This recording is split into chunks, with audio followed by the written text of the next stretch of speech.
Hello everyone. Good afternoon. Good afternoon. So we'll begin the current affairs session for this particular week. All right. I hope I am audible. Yeah. Good afternoon. Good afternoon. All right. So there were many students who approached me and told that at least the Saturday's class should be on flowcharts because you people are making the flowcharts along with me for better conceptual understanding. So we are switching back to the flowcharts rather than rather than giving you a PPT. All right, so we'll make the flowchart of the current affairs along with the lecture as it is going on.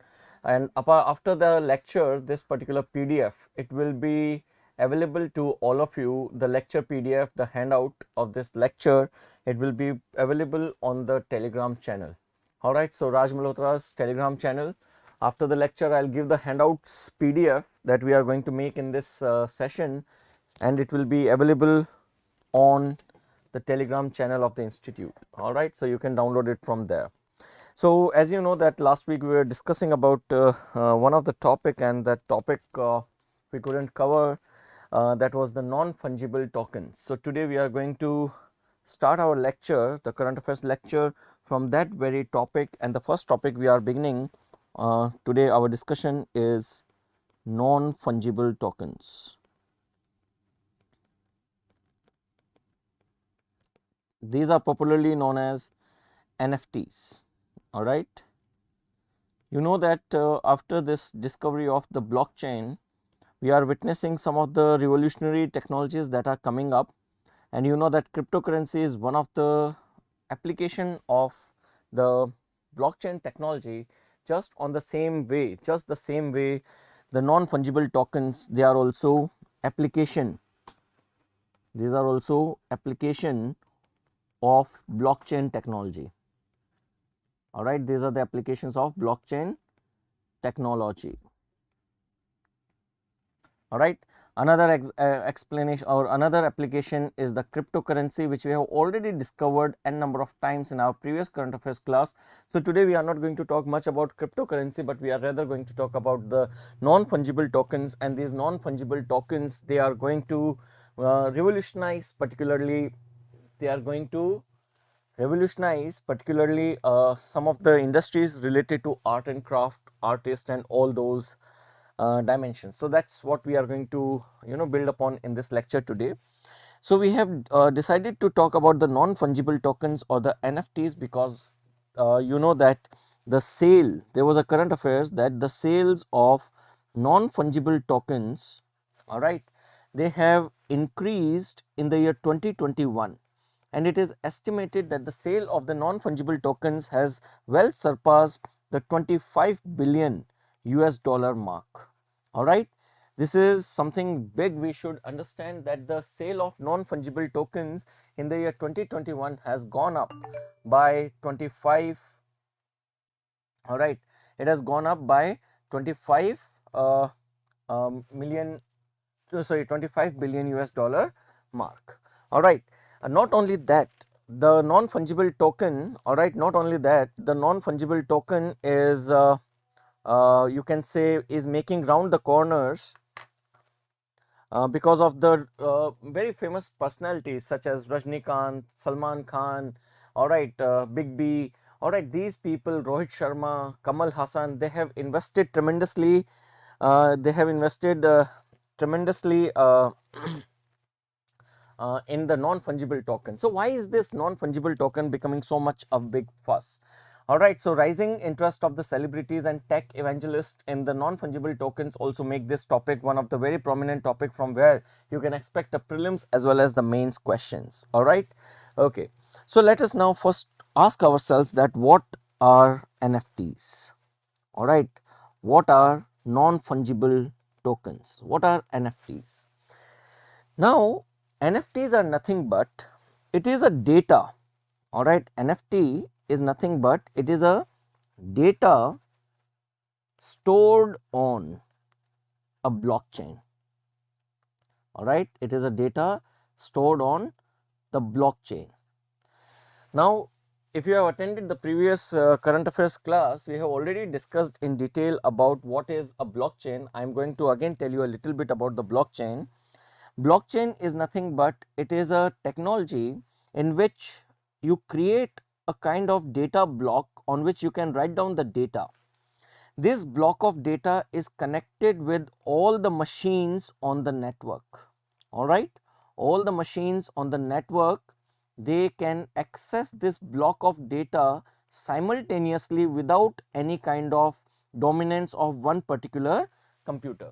So if this is a blockchain, so if this is a block, you can put up the data on this block, and all the machines that are connected to this block, they will see the real time change that is taking place in the data.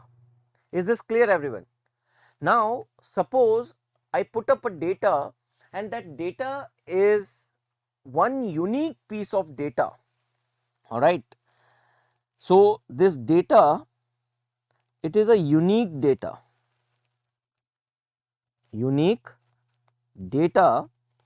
that I will put up here such that this data cannot be duplicated. All right, this data cannot be duplicated. I can make a code. All right, let's say I make a code S123 and I put up this code on the blockchain, then the ownership of this code S123 cannot be shifted. If it is designated that on this piece of network, all right, let's say there are A, B, C, D, E, F and G. Let's say there are 7 systems connected to this block of information, and I create a unique data called S123, and I give this S123 exclusively to A. I give this S123 exclusively to A, then this piece of data will be only A's property. Nobody has any similar code like S123. It is a special code available only with A. Now what is a non-fungible token used for? Suppose I am a singer. And I want to make my song unique such that anyone who plays this song or download this song should give me the royalty of the song directly. So what I am going to do, I am going to take up my song and convert my song into a digital format and attach this code with the song, so that anywhere that song goes, everyone knows that this song is originally written by Akash Sherawat. Suppose you write a book, you are writing a book. Your book can be copied n number of times, or anybody can copy the data from your book and can claim its own originality. So what you can do, you can convert your book into an electronic format, upload that book on this data along with S123 code. Now anyone who downloads that book will be having that code attached, and everyone will be aware that this property originally belongs to so and so person, so that no duplication can happen of any kind of artwork. Are you getting my point? So non-fungible tokens, they are the unique data which can be stored on the blockchain along with other piece of information. You use a piece of information which can be a book, which can be a music, which can be a film, which can be a photo, which can be a video, anything.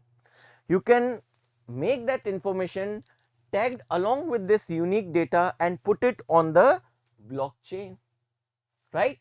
Now your ownership of that data will remain always yours. It is only you who can transfer the ownership among the group. All right, suppose I wrote a sociology book, or I wrote a book on ethics. Let's take an example. I have written a book on ethics. I convert my book into a soft copy, upload that book along with this S123 tag on this blockchain.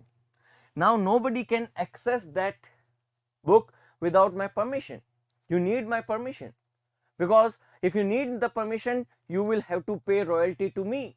You will give me 10 rupees and I am going to give you the access of that book. You forward it to someone else, but he will not be able to open it. Why? Because there is a unique code attached to it. He has to pay me 10 rupees to open that PDF. So duplication of the PDF will be stopped completely. Duplication of music could be stopped. Duplication of anything could be stopped. You will have the original ownership of your artwork. This is the benefit of non-fungible tokens, which almost everyone in today's society or everyone in today's art and art industry, film industry are very much moving towards non-fungible tokens. Non-fungible means that whose duplication cannot be possible. And you know that one thing, if anything, all right, if anything gets attached, all right, if anything is put up on the blockchain, it cannot be duplicated. All right, okay. See, Afak, I would tell you that this is the 6th class in this week of current affairs. We already had 5 classes at 2:30 p.m. Every teacher is covering 2-3 topics. So on an average, now your topic coverage has already gone by 13-14 topics, all right, in a week, such that I can now take all the time to discuss 3 other important topics with you. All right. Yes, right, correct, Deepak. It is seen as an efficient way of copywriting. Absolutely. All right. So these non-fungible tokens, they are the unique data that can be put along with other information on the blockchain to maintain the authenticity and originality of the material. So, okay, so this unique data, it can be sold or purchased. It can be sold or purchased, as well as it can be associated with other digital information. It can be associated with other digital information. This will result into, all right, this is going to result into maintaining ownership. All right, it is an efficient way of maintaining ownership. A very important thing that is there with the artists, that they want to maintain their ownership on the materials that they produce. All right, so it is going to give you, or it is going to represent the ownership of the real world items. Why? This is unique. Now, what is the difference between cryptocurrency and non-fungible tokens? So they both are using the blockchain technology. The backbone of both non-fungible token and cryptocurrency's backbone is blockchain. Then what is the difference between NFT and cryptocurrency? The only difference that is there between NFT and cryptocurrency is that NFT is unique. All NFTs are unique, whereas all cryptocurrencies, they are identical. All right, that is to say that NFT 1 will not be equal to NFT 2, but Bitcoin 1 is equal to Bitcoin 2. Remember that. UPSC will ask this question in the prelims and will try to confuse you by the underlying difference between an NFT and a Bitcoin or cryptocurrency. So the difference between NFT and cryptocurrency is that all NFTs, they are completely different. There cannot be two identical NFTs. All right, they are like identical, they are like different tags. No two tags can be same. This tag can be attached to a piece of information, and that will give a certified ownership to you for that particular piece of information. Is it clear, everyone? Right? I hope it's making sense now. Okay. Whereas all the Bitcoins, they are identical. All the Ethereum coins are identical, or the Doge coins are identical. So cryptocurrencies, all cryptocurrencies are identical, but all NFTs, they are different. There is no two NFTs that can be same. All right. So this is how NFTs work and give. All right. This is how NFTs work, and they give a, you can say, genuine ownership to the person who has created a art form. Alright, so this is what I had to discuss about the non-fungible token, which was a concept that was left uncovered in the last class. So NFTs, they are the another application of blockchain. Now there are multiple applications of blockchain that are coming up.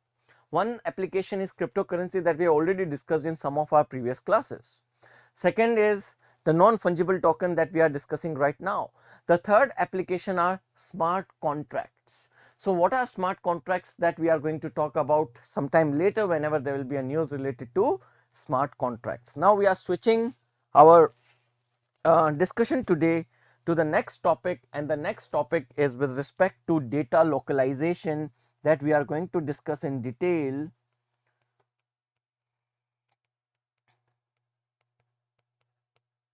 And here here along with data localization, we will also discuss the data protection bill that was there in news since 2018.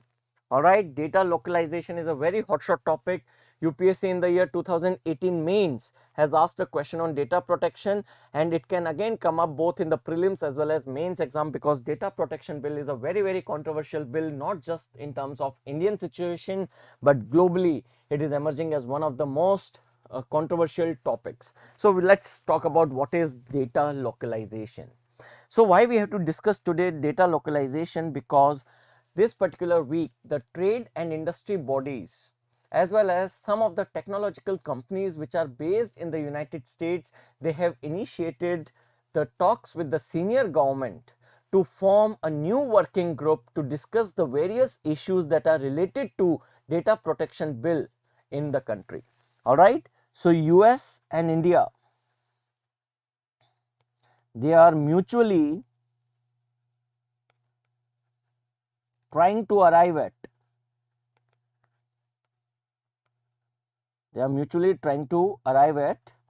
a common ground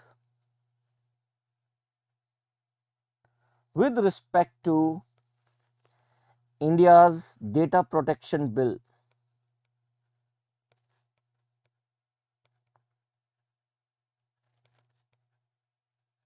2019. So they are trying to come at a mutual consensus between India's data protection bill 2019.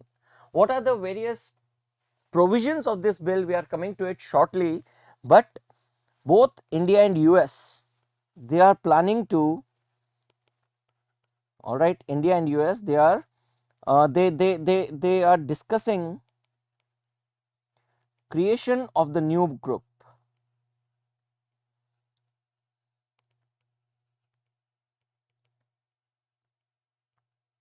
New group on data protection. That means they want to create a new group that will take control of the negotiation on data protection in case of India as well as the United States of America. Now the thing is, United States of America, America has many of the companies that are based in United States of America, such as Google, Facebook, all right, Intel, all right, the Yahoo, all right, all these industries, they extract a lot of data of the Indians, and government of India has set in place certain regulations about who can access this data or who cannot access this data. For that particular reason, the government of India enacted the Data Protection Bill 2019. Now, before going ahead and discussing the nitty-gritties of this particular topic, let me first explain to you what is this data protection bill, what are the different issues related to it, what are the challenges, what are the provisions of this bill, because UPSC has already asked a full-fledged 15 marks mains question just on the data protection bill. So let us now talk about the data protection bill to get a complete understanding of what this bill has to say. All right. And the topic data localization, it is part of the data protection bill itself.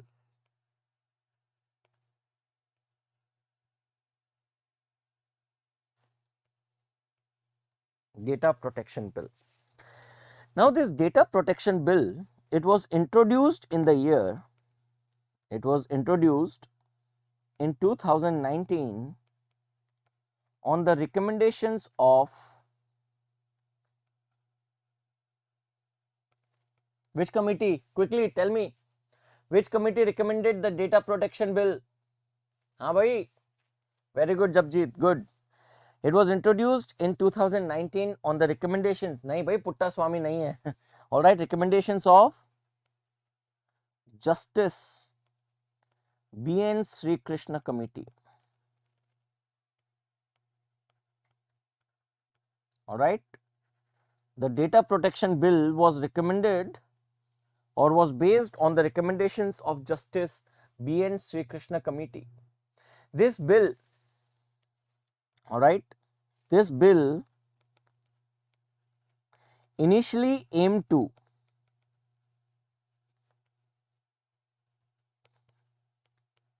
regulate the personal data of Indian citizens, the personal data of Indian residents, personal data of Indian residents. Okay, देखो, please try to understand it this way, that if you look at the data protection bill, one of the potential prelims question is there on your board. Is data protection bill trying to protect the personal data of only Indian citizens? No. Any data, any personal data that emerge on the land of the Union of India, that data will be classified into certain categories, and some of the categories of that data will not be allowed to leave India. Are you getting my point? So, according to the data protection bill, the government want to regulate the access to the personal data by some of the multinational corporations, particularly of Indian residents. All right, particularly of Indian residents.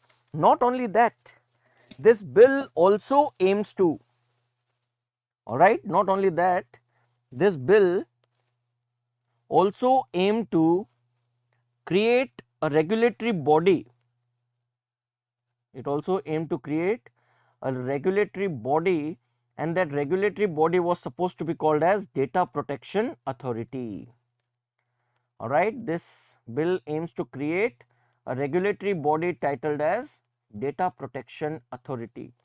This Data Protection Authority will be the nodal agency. All right, yes, that's right, Puttaswamy Committee is related to privacy and not data protection. So, create regulatory body called Data Protection Authority. This Data Protection Authority is going to be the nodal agency that will play the role of, or that will play a crucial role in regulation of the access to the data of Indian residents by some of the companies or government based in India as well as outside. So, in this bill, or let's say this bill is applicable to, is this bill applicable to the government of India?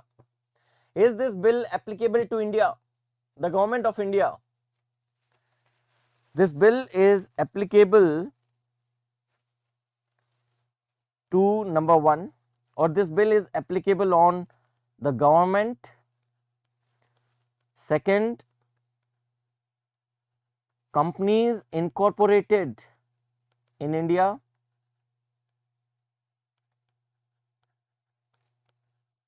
And third, foreign companies. And these foreign companies must be extracting the data of Indian residents.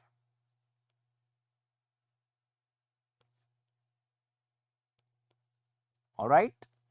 So, another potential question that may be asked in your prelims examination from this component is about to what all agencies, all right, to what all agencies this bill is applicable on.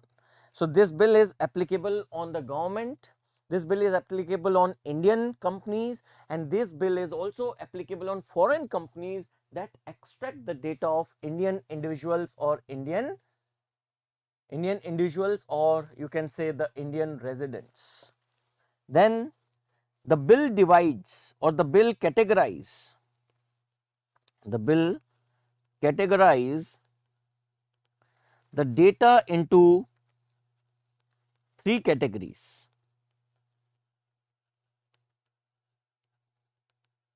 The first is the general data.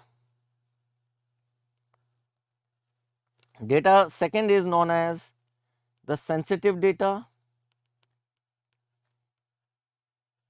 and the third is known as the critical data.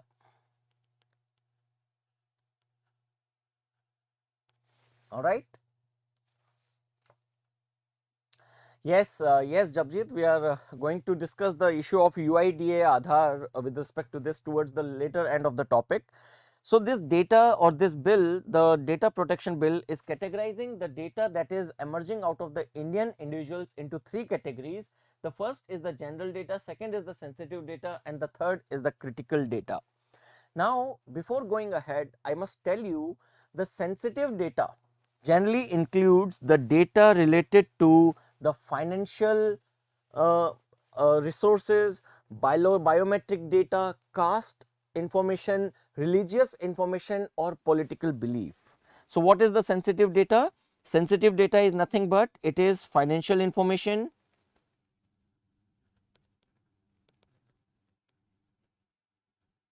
second biometric data,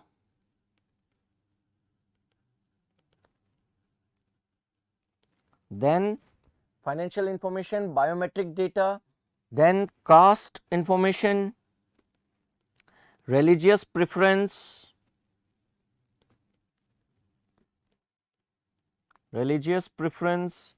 as well as political orientation. All these are sensitive data. Critical data will be determined by the government from time to time. The government of India is going to determine what data is to be considered as critical data, and general data is name, age, sex, place of birth, all right, place of birth, occupation, any data that is generally related to general identity. So, the government of India in this particular bill has classified the data into three categories. One is known as the general data, that is about the general identity of the individual, that includes the data related to name, age, sex, place of birth, present address, occupation. This is general data. What is the sensitive data? Sensitive data is financial information, biometric data, caste, religious preference, as well as the political orientation. Critical data, right now the government has not come out open about what is going to make the what is going to be the part of the critical data, but the government has taken the liberty for itself that it is going to determine what the critical data is going to be. And this decision of the government of India about what is going to be the critical data, it will be taken by the union government in consultation with the data protection authority as well as the various sectors from where the data is getting generated. For example, your bank account may be part of the critical data if the data protection authority as well as, all right, as well as the data protection authority as well as the RBI classify your bank accounts or bank account detail as a critical data, then it will be classified as a critical data by the union government. Data about the nuclear installations, data that is generated from healthcare, these kind of data will become the part of the critical data that has a direct impact upon the national security of the country. All right, Satyam, is it fine now? Okay, आवाज आ रही है भाई सबको ठीक ठीक? Am I audible to all? Yeah, all right, okay. Satyam, everyone can hear me. I think you should look at your end. Okay, So the government has classified the data into three categories: the general data, the sensitive data, as well as the critical data, which will be uh, determined by the government. So another potential question that may be asked from this segment is that data type, it will be determined by the union, it will be determined by the union government. All right, it is not the data protection authority. Remember that. UPSC will try to confuse you. UPSC might ask you the question that the type of data in the data protection bill will be determined by which of the following: sector specific regulator, data protection authority, union government, D, none of the above. The answer is going to be union government. You will be inclined towards choosing the data protection authority. Please remember, it is the union government that will determine the data type under this bill, and the government is going to determine the data type on the basis of the consultation that it is going to have with the data protection authority. All right, so remember that the union government has a lot of you can say unopposed power in this particular bill. All right, this is one of the criticism of the bill that we are going to take up maybe towards the end of this topic. All right, now the bill has defined, the bill further defines a term which is known as data fiduciary. The bill has defined what is a data fiduciary. What do you mean by the term fiduciary? What is the meaning of the term fiduciary? What is the meaning of the term fiduciary? Fiduciary is anything related to trust. Anything related to trust. Right now, you are, so Akash, doctor-patient relation is based on trust. There is a trust of the patient upon the doctor that I will be treated. Getting my point? You have a trust upon your faculties or teachers that they are going to teach you. You have a trust upon your family members. The children have a trust upon their guardian that they will not be exploited. Such kind of relations that involve an element of trust, they are known as fiduciary. So who is a data fiduciary? So data fiduciary has been defined in this act as any individual or entity who decides the means and purpose of processing personal data. Any individual, company, and even government that collect, process, and use the personal data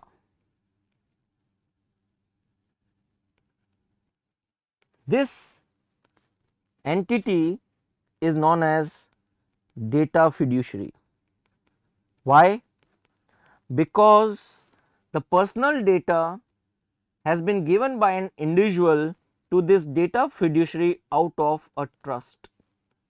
Out of a mutual trust, the person is giving the personal data to the data fiduciary. So data fiduciary is any organization, any individual, any government that is collecting, processing and using the personal data of a particular person. All right. Now, this is the definition of the data fiduciary. Now, you must appreciate this fact here that the bill imposes limitation on data fiduciary to use. All right, this bill imposes limitation on data fiduciary to use the personal data.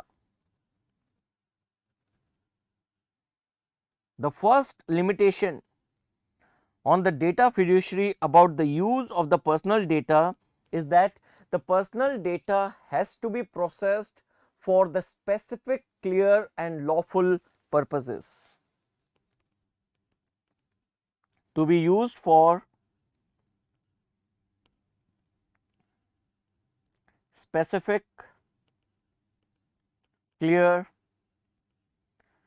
and lawful purposes. Now you have to clearly specify, what purpose you are collecting the data, and you have to use that data only for that particular purpose. You cannot transfer the data to some other agency without informing the person or the data principal from whom you have extracted this information from. All right. Apart from that, the data fiduciary has to maintain the transparency as well as accountability. All right, for usage of the data,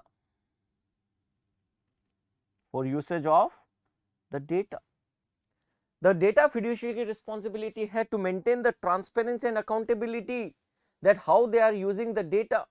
And for this, it is mandated that the data fiduciary must have, all right, to maintain the transparency and accountability. The bill says that the data fiduciary or the organization that collect, manipulate and use your data, it must have security safeguards,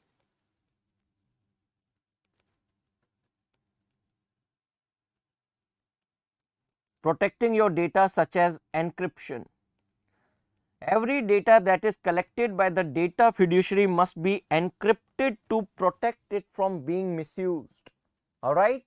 Further, it must also have a grievance redressal mechanism.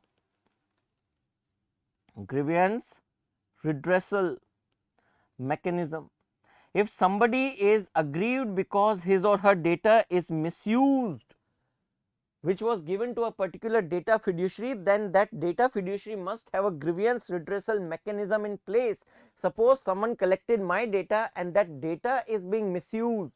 All right. If that data is being misused, then I must have a point of contact in this data fiduciary that is going to look into my complaint.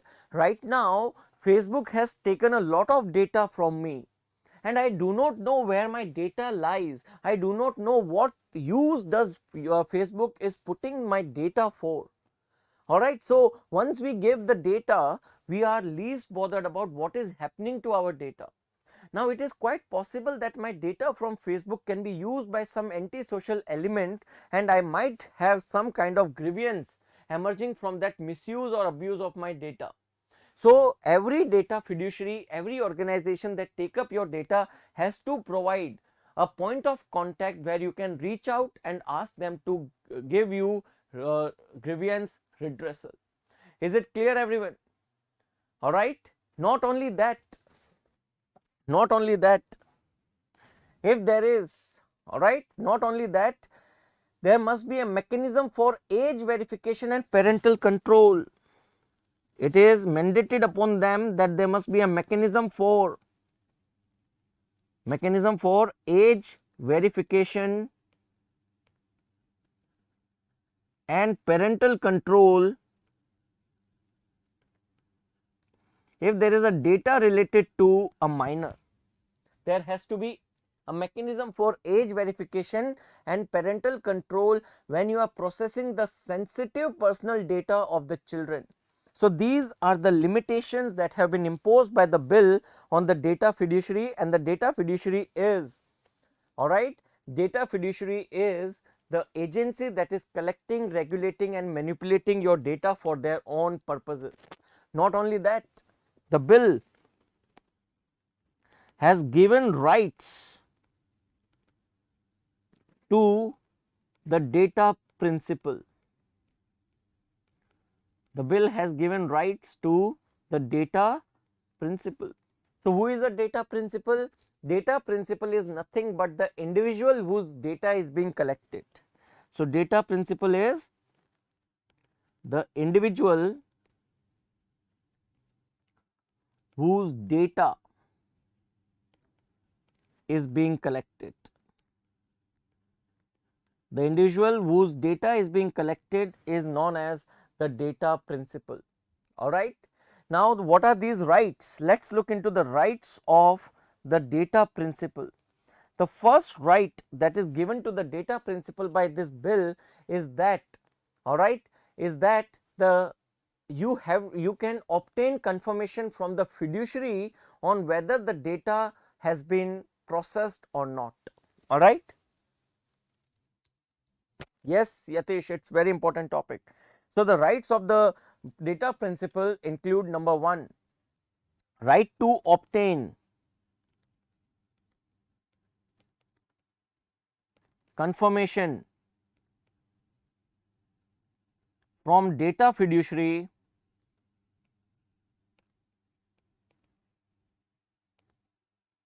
right to obtain confirmation from data fiduciary on whether personal data is processed, all right, whether they have taken and processed your personal data, they have to confirm it to you. They cannot silently snatch the data from you, all right. You have right to, second, right to seek correction. You have all the right to seek correction of any inaccurate, incomplete or out of date personal data. All right, you have right to correction of personal data. You can get your personal data corrected at any point of time and the fiduciary has to accept your request. All right. Third, all right, you can have your personal data transferred to any other data fiduciary in certain circumstances. Right to transfer personal data to other data fiduciary.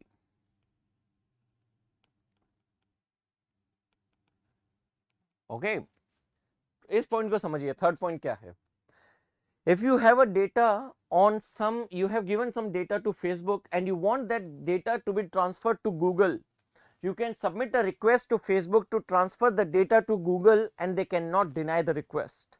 So you have the right to transfer your personal data from one data fiduciary to another data fiduciary. And the last is restricting the continuing disclosure of their personal data by a fiduciary if it is no longer necessary or consent is withdrawn.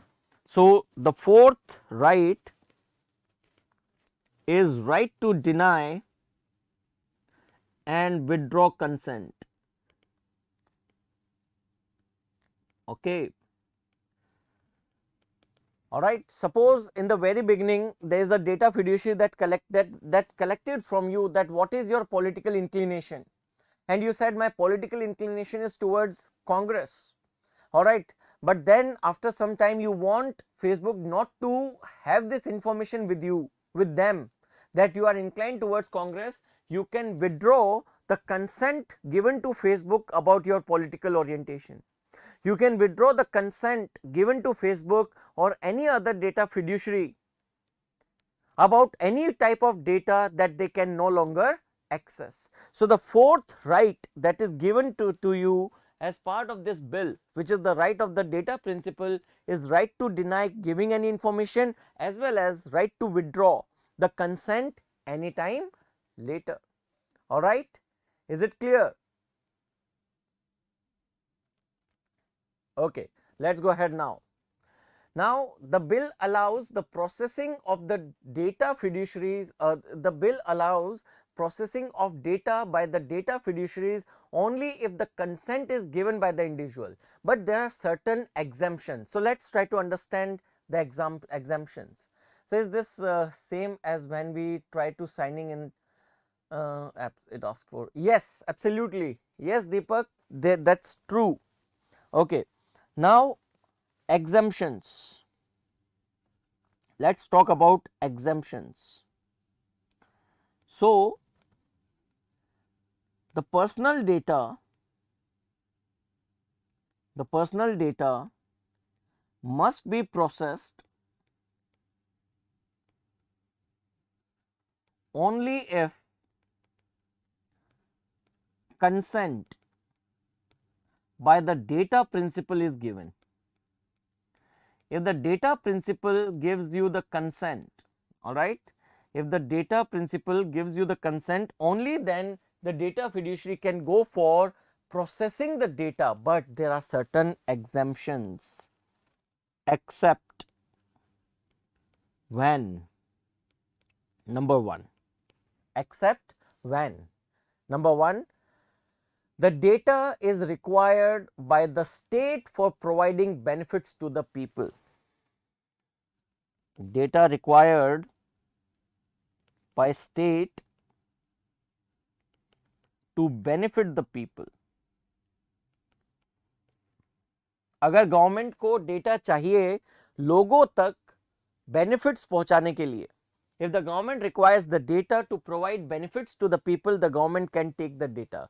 Can you think about something here? If the government intends to give you benefits, then they can unrestricted go and collect your Aadhaar data, because Aadhaar is linked to your bank account and your bank account is where the benefits are being transferred. So, there is no consent required. If the government intend to give you any kind of benefit, then the government can take the data from your Aadhaar and other related sources, all right, without your consent. This can be a potential negative. Yes, for example, MG Narega data, very much true, correct. All right, there is exemption from requiring the consent for processing the data if the data is to be used for legal proceeding. In case of legal proceedings, there is no requirement of the consent. In the case of legal proceedings, there is no requirement of the consent. Benefits, all right. But Pallavi, what is the benefit? That is not clearly defined. Okay. Then the third exemption, data can be extracted, processed without your consent for medical emergency. For medical emergencies. The thing is, nothing is clearly defined and there is a lot of vagueness in exemptions.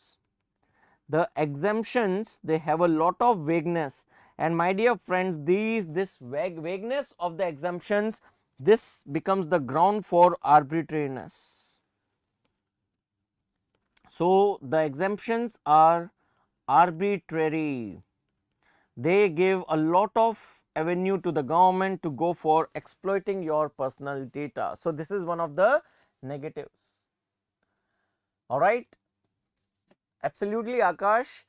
Pegasus का जो issue हुआ है वो इसीलिए हुआ है because we do not have a very robust data protection system. All right. Okay. Let's go ahead now. Now, this bill had another provision related to creation of the Data Protection Authority. This bill had a provision with respect to creation of a Data Protection Authority. So, let us look into what is this Data Protection Authority. Now, this Data Protection Authority is to be set up, all right. The aim or the objectives of this Data Protection Authority is, number one, to take steps to protect the rights and interest of the individuals. To protect the rights and interests of the individuals whose data is there in consideration. All right. So, to protect the rights and interests of the individual. Second, to prevent the misuse of personal data. To prevent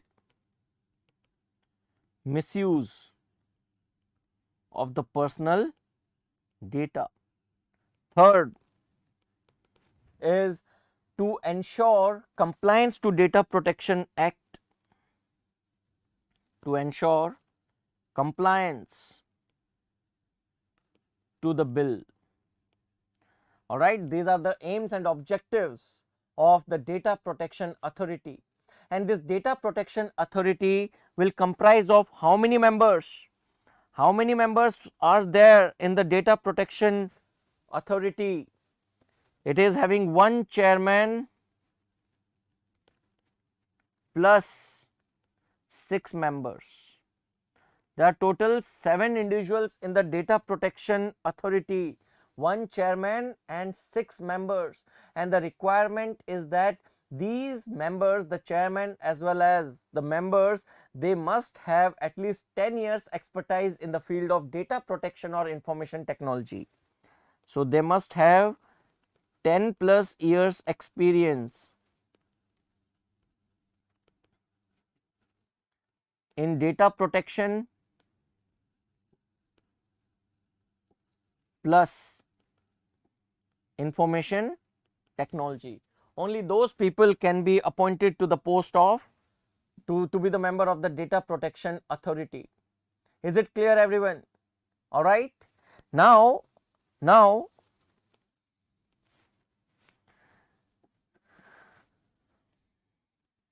orders of the Data Protection Authority, they can be challenged, and for that an appellate tribunal has been created, and this appellate tribunal can be challenged, and this can be challenged in the Supreme Court.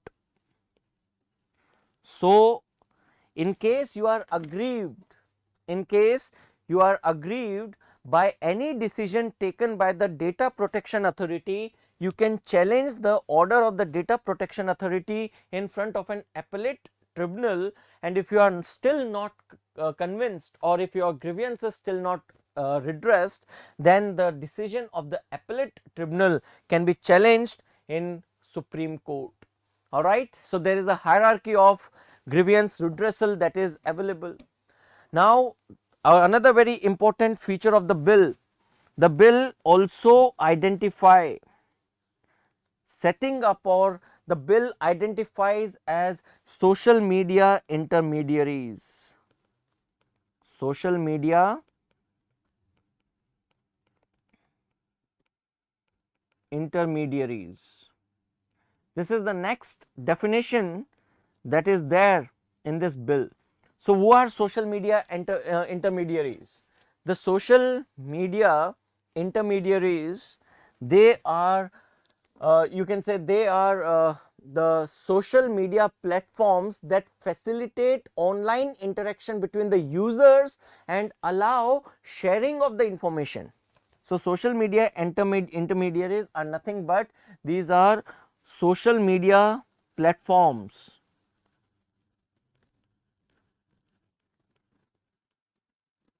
allowing user interactions and sharing of information. So those social media platforms that allow the users to interact with each other and share the information with each other, they are known as social media intermediaries. But the question is, all social media intermediaries are classified as social media intermediaries? All social media platforms are social media intermediaries, true or false? Tell me. UPSC may ask you this question in prelims, that under the Data Protection Bill, all social media platforms are considered as social media intermediaries. The answer is false. Those of you who say true, it's wrong, because there is a threshold number of users. All right, the social media platforms, they have a threshold number of users to be referred to as social media intermediaries, and the threshold is 50 lakh registered users. So that social media platform that has 50 lakh registered users in India. This is very important. They must have 50 lakh Indian users. Please do remember that. This is where UPSC plays games with you. बाकी state examination में इतना गंदा game नहीं खेलते जितना UPSC खेलती है. UPSC will ask you any social media platform that has 50 lakh registered users will be classified as social media intermediary and हम एकदम जय श्री राम टिक बिल्कुल सही आंसर और नंबर मिलेगा -2/3. Why? Because you didn't pay attention to the word that there must be 50 lakh registered users in India on a social media platform for that platform to be referred to as social media intermediary. All right. Now, what is the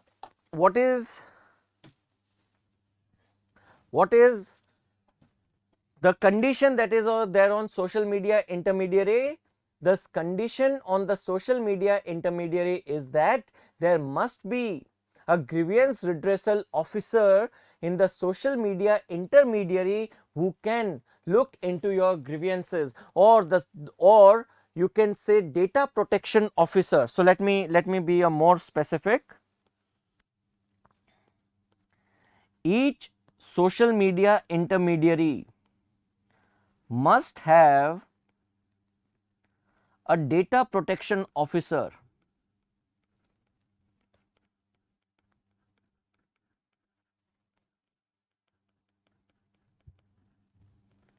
that will work in consultation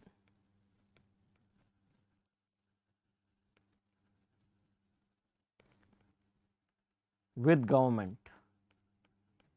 So, if the government has any issue with the social media platform, all right, then the government can directly approach the social media platform and ask the data protection officer to take action.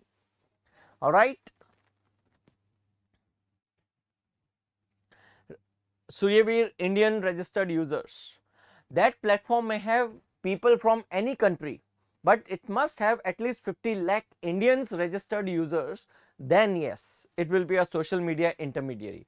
So as many further steps are taken using WhatsApp in farm law protest, this bill exempts this under right. But in see Pallavi, there is I must tell you that under certain exemptions in the name of national security and all these things, the government can still take control of your data even without your consent. We are coming to that thing in the next. We are coming to the discussion in 2 minutes. Hold on. Okay. Now, another very important point is that the bill says, let's talk about the bill on inter-country transfer. The bill on inter-country transfer of data. So, what does the bill say on inter-country transfer of data? So, let me tell you, the bill says that general data can be transferred from India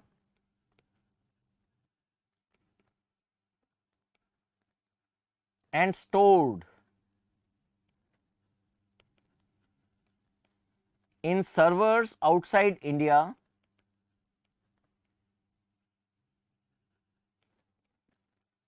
with consent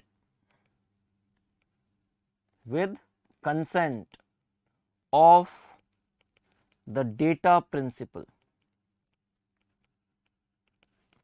The bill says with respect to the general data, the data fiduciary or the company can take the data which is a general data which we discussed earlier, by consent of the data principal, transfer it to some other country and store in the servers of that country. Government of India has no problem with respect to the general data. So, the general data can be transferred from India to some other country by the data fiduciary without any requirement of maintaining a copy of that data in Indian servers. No, it can be stored somewhere out provided the consent has been given by the data principal. Now, what about the sensitive data?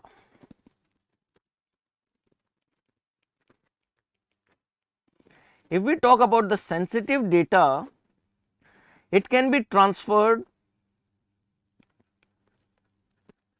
to other country with consent of data principal. But there is a catch here, and the catch is that a copy of this sensitive data must be stored in a server based in India. All right, a copy of this sensitive data has to be stored by the data fiduciary in a server based in India. So they have to create servers in India, make a copy of this sensitive data, store in India, and one copy can be sent to any outside location. Is it clear? The condition for sensitive data, is it clear to all? Okay.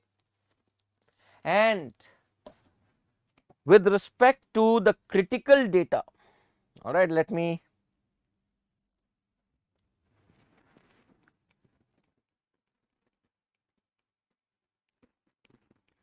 the government says with respect to critical data, the data cannot be transferred out of India.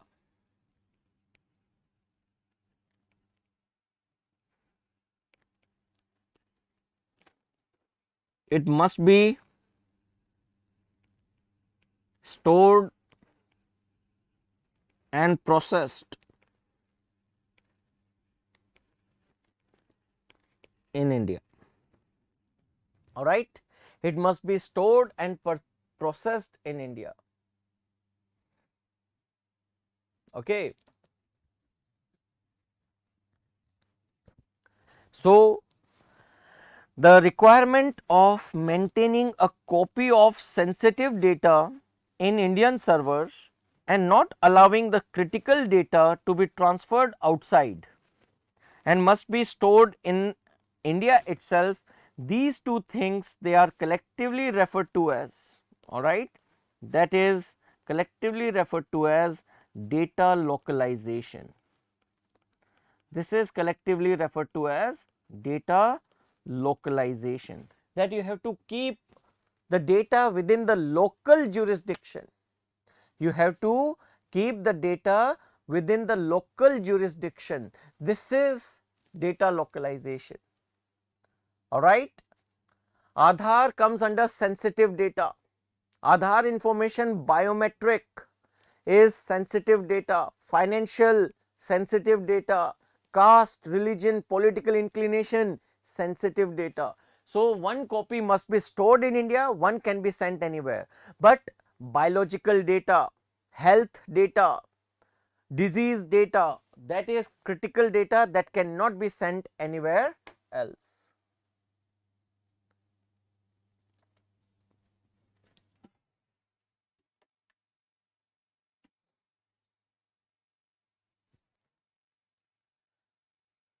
Okay, let's go ahead now.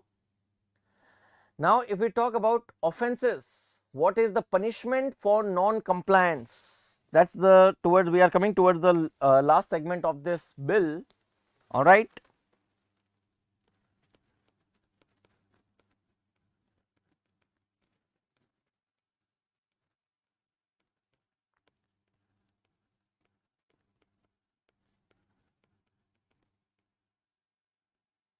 What is the punishment for non-compliance? The punishment for non-compliance, number one, there is a provision of a fine. All right, there is a provision of fine of rupees 15 crore or 4% of turnover.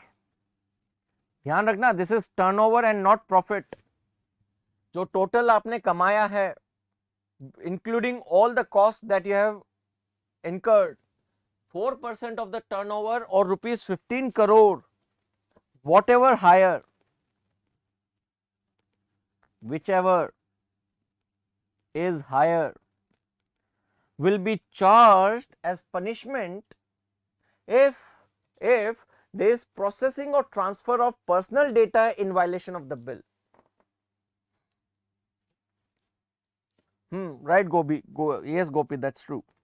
So 15 crore fine or 4% of the turnover as fine, whichever is higher. Very important to note, whichever is higher if data processed or transferred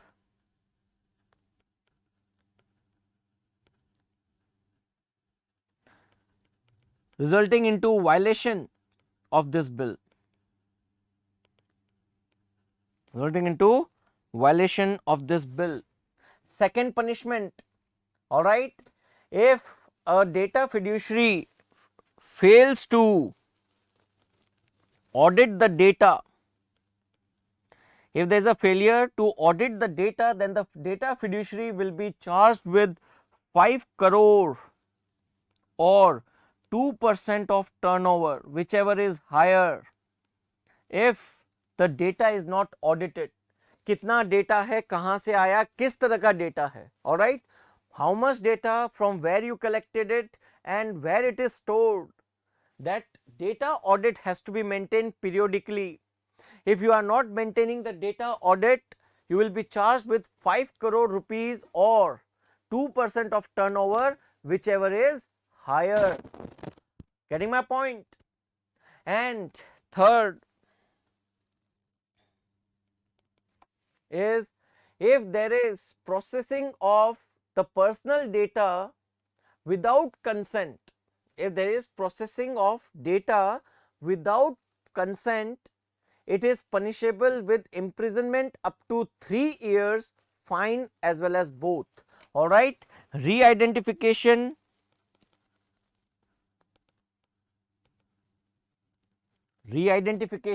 or you can say processing, re-identification or processing of de-identified data without consent, 3 years imprisonment. I'll explain you this point, hold on. With fine. Ab suno, what do you understand by this point? You collected a data, but you are not able to identify the source of that data. You are not having the knowledge who gave this data. All right, you collected a data, but there is no source of that data. That data is de-identified data. And if you go for processing and using a data which was collected but whose source cannot be identified, you cannot even use this kind of data, and if you do that, you will be punished with 3 years in jail with fine or just jail. All right, with or without fine, 3 years in jail will be given if you are going to use this kind of data. Now, one very important thing to note, that the Joint Parliamentary Committee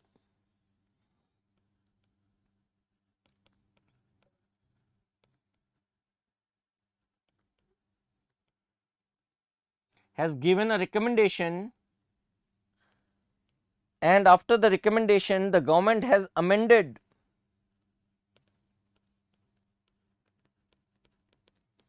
to include even non-personal data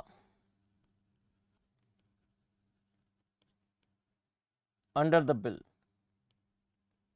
Now, under the bill, even the non-personal data is also included, which is again a question that may be asked in the prelims exam, that now it is not just the personal data, but now it is also the non-personal data that has to be regulated by this Data Protection Act. All right, the Data Protection Bill. अरे भाई नंदिनी, जब apply हो जाएगा तब तो, जब act बन जाएगा तब तो पनिश हो सकता है ना. So government has also brought under its ambit the non-personal data. This is very important to note.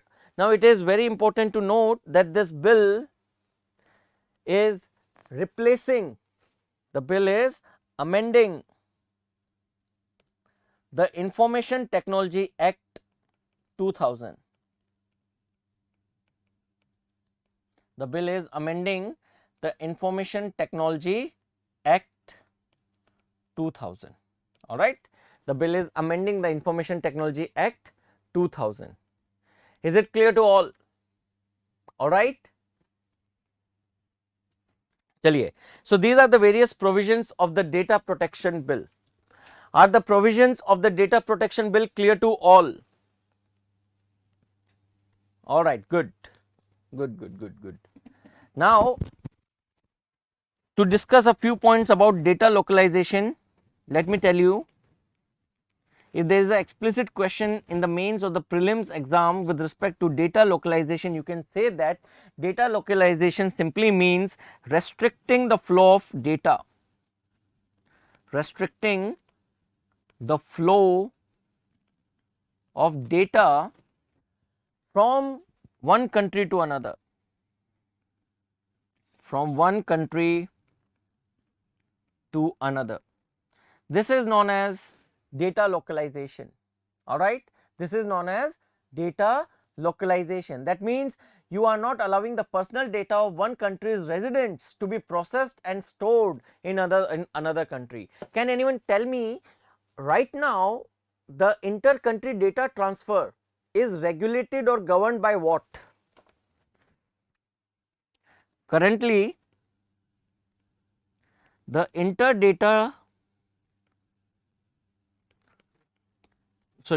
currently the inter-country data transfer is governed by, anyone? याद रखना प्रीलिम्स का सवाल बन सकता है. Currently the inter-country data transfer is governed by MLAT. The MLATs between different countries. What is MLAT? MLAT stands for Mutual Legal Assistance Treaty. Mutual Legal Assistance Treaty. Different countries sign MLTs between themselves, and these MLATs results into exchange of data between different countries. So as of now, the cross-border data transfer is governed by individual bilateral treaties between the countries. All right, I hope it's clear. Now the general purpose of data localization is, number one, protecting the personal and financial information of the residents of the country. Why? Because you know, if your data is taken from India, stored in a server outside India, if your data is collected from India and it is stored in a server outside India, and if in that server that is misused, you have nowhere to go. The government of India's laws apply only within India and not outside India. Remember that. Okay. So if your critical sensitive data is misused outside India, there is no remedy available to you except for that the government can request the corresponding other government to take action, but they may or they may not take it. So it is upon the whims and fancies of the other government to help you or the government of India if the data is misused in their jurisdiction. So the purpose of data localization, number one, is to protect the personal and financial information of the residents of India as well as the Indian data. Not only that, in case there is any issue, in case there is any other issue that emerges, then the government may require to access the data. For accessibility, the data must be present within our borders and not in some other country, because it is not necessary that the other country may always entertain your request to access the data. Are you getting my point? So if the data is within your jurisdiction, you can access the data anytime if any requirement comes for. All right. So the first benefit is protecting your data and financial information. Second is ease of accessibility. All right. Third, you know that data is the new oil and a lot of things depend upon the data. Your data can be manipulated, misused. Your data can give undue advantage to some other people and disadvantage to some other. So data has national implication. So for national security also, data localization is very, very important. Indian territory residents, Shrishti, it pertains to the residents, citizens nahi, residents, data emerging within India, be it Indians, be it foreigners in India, right? Okay, so national security is the third reason that we need to have data localization, because data localization is essential for national security, because if you store data locally, it is going to help the law enforcement agencies to access information. It is also going to enable better exercise of privacy rights, because your right to privacy is in India and applicable only in India. Your right of privacy may be compromised if your data is stored outside. There can be unauthorized access to your data if your data is not stored in India but outside India, because your right to privacy and entrusted to you by the constitution only applies to the Indian jurisdiction. All right, is it clear? So that's the reason, that third reason, that we need to have data localization for national security. And lastly, if you go for implementing the data localization, it is going to give boost to Indian infrastructure. Why? For creating the data localization, you will need to set up the servers. That infrastructure will be created in India, so boost to infrastructure. Second, it is going to give employment, because though that infrastructure will be constructed by Indians, operated by Indians. All right, so second is employment. And third, the data, if it is stored in India, it is going to give benefit to artificial intelligence ecosystem that is being constructed in India. All right, so please try to understand the benefits of data localization. The first benefit is protecting your data and your financial information from being abused outside. Second is that it is important for national security. All right, because the data can be misused by some other country, compromising India's security. Third, if the data is stored locally, it is going to be greatly accessible, all right, by the law enforcement agencies, you as well as the government. And fourth, it is going to give economic benefit.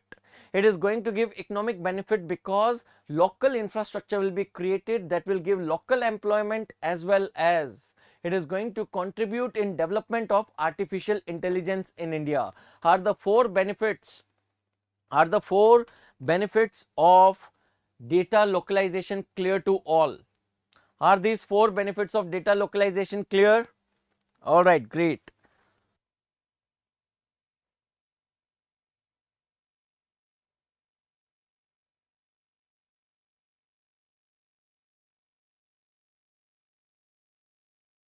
Okay. चलिए. Now let's talk about the issues that are involved in data localization. अच्छा, चलो मैं लिख देता हूँ फटाफट. All right, for your ease of reference, let me tell you the benefits of data localization.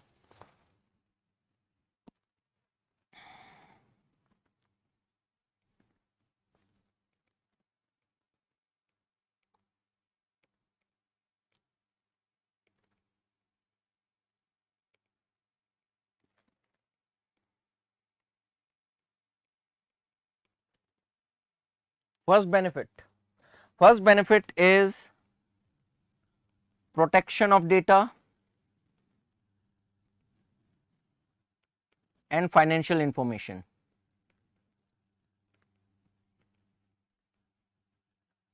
Second, ease of accessibility.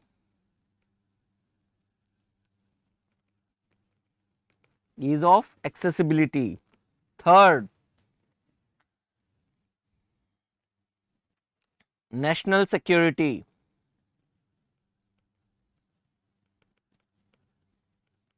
And fourth, economic benefits. The economic benefits include infrastructure,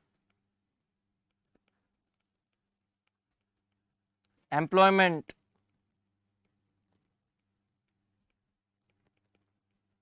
as well as artificial intelligence ecosystem development.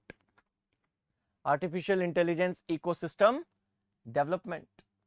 Okay भाई, national security इस तरीके से हो जाएगी कि data अगर आपका किसी भी लॉ एनफोर्समेंट एजेंसी को यूज करना है, it will not be required, it will not be required to go and talk to some other country for providing you the benefit of access to data.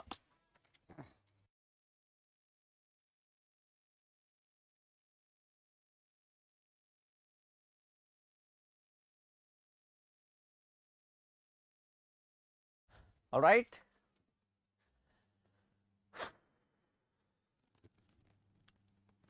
हाँ 4 बजे, 4 बजे. All right, चलिए, let us now talk about the issues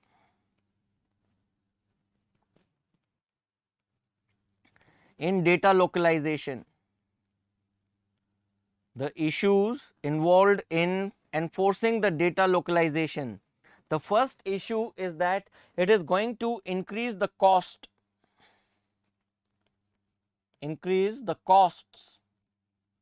for data fiduciary. जो data fiduciaries हैं, the organizations that collect your data, their costs are going to shoot up. How? The foreign firms right now, they are unwilling to comply with the Data Protection Act, because if they comply with the Data Protection Act, they will be required to spend money on infrastructure development in India. They will have to create the servers, they will have to create the buildings where the servers will be put, they have to go for employing the local professionals. All right, so there will be increased economic burden upon the data fiduciaries who are going to collect the data from Indian people. They will have to create the server, they have to create the buildings for housing the server, they have to give local employment for managing the server and construction of the infrastructure. Not only that, the data being restricted, it is going to create barriers to the free flow of data, and this is going to hurt many businesses, resulting into increased delays and higher costs of collaborative data or collaborative research between the companies outside and the Indian infrastructure. So it is going to result into delay because there is going to be a barrier in the transfer of data. So these are the things that are going to increase the cost of operations of the data fiduciary. They will have to create infrastructure in India, they will have to create server in India, they have to give local employment. Not only that, there are going to be delays and barriers in the flow of information. All right, every company will need multiple separate processing centers, all right, both in India and outside India. So these are going to increase the cost of operations for the data fiduciaries. Then next thing is that there can be, second issue is government's misuse of data. The government can go for making your taking your data and put a surveillance upon your personal data. Yes, this is true that for national security we need the data within our own jurisdiction, but at the same time the government has unrestricted access to your data if your data is present in India. So there is quite a possibility of state sponsored surveillance. All right, state sponsored surveillance can be there. So इसको बोल सकते हैं आप state sponsored surveillance. State sponsored surveillance can be there. Then even if the data is stored in the country, encryption keys to decrypt the data may not be in India.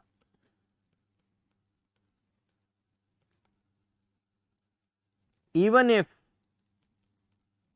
all right, encryption keys to decrypt the data may not be in India, even if data is present in India. That is, even the localized data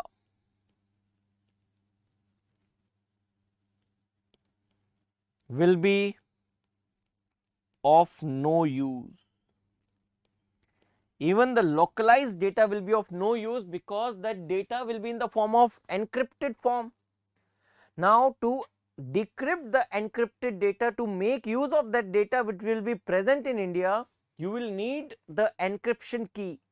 But this encryption key may not be given to the Indian government or may not be stored in India. So, even if you have the data in India, it is of no use. Are you getting my point? Please try to understand, this is a tricky point, that the data that will be stored on the servers in India under the Act, that data may not be accessible to the government law enforcement agencies because that data will be in the encrypted form. To decrypt the data, you need encryption keys, and that keys may not be given to the Indian government by the data fiduciary and may keep these encryption keys away from the Indian government, and you cannot do anything with the data which is localized but in the form of decryption, in the form of encryption. Is this clear to all? Okay, I hope it is clear. All right, then the US government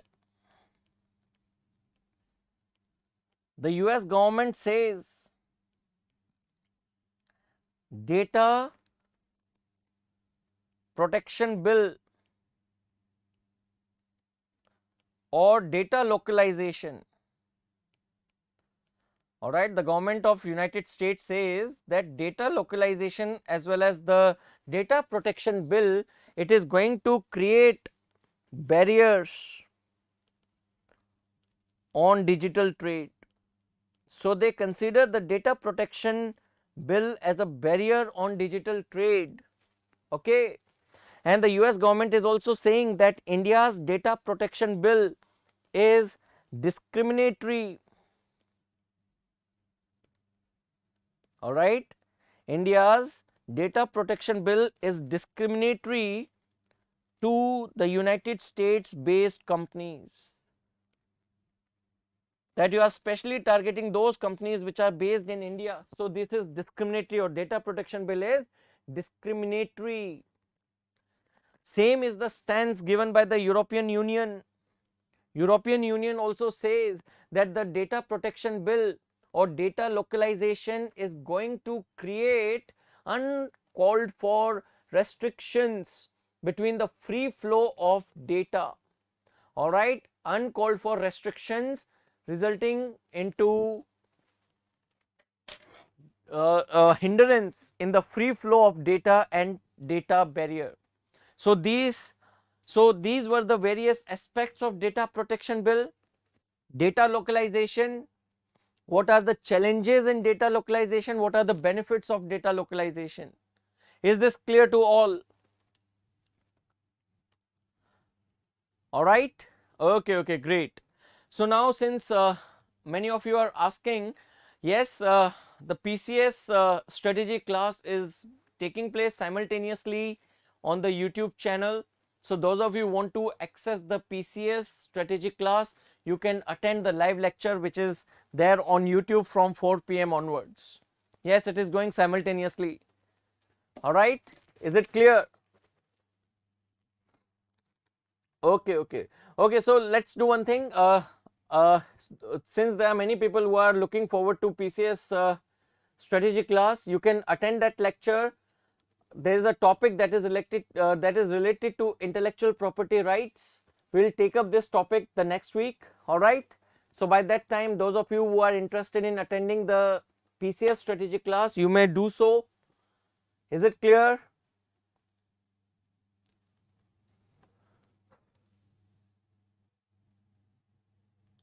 Am all right, okay.